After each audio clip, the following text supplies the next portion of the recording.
रामदास आठवलेंचं आत्ताच त्यांनी सांगितलं की तिसऱ्या वेळी पुन्हा चौथ्या वेळी पण आम्हीच येणार आहोत. आमची गॅरंटी नाहीये, पण त्यांची गॅरंटी पक्की आहे. म्हणजे मी गमतीने म्हणतोय की राज्य कोणाचे आलं तरी रामदासजी पक्के आहेत. कारण त्यांनीच हे एकदा प्रकट भाषणात सांगितलं.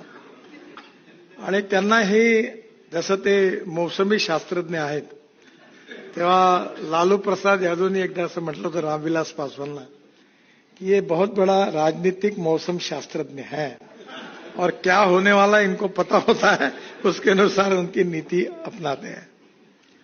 रामदासजींनी पण आपल्या आयुष्यामध्ये अनेक चांगल्या चांगल्या उपक्रमामध्ये दलित पीडित शोषित माणसाला न्याय देण्याचा प्रयत्न केला.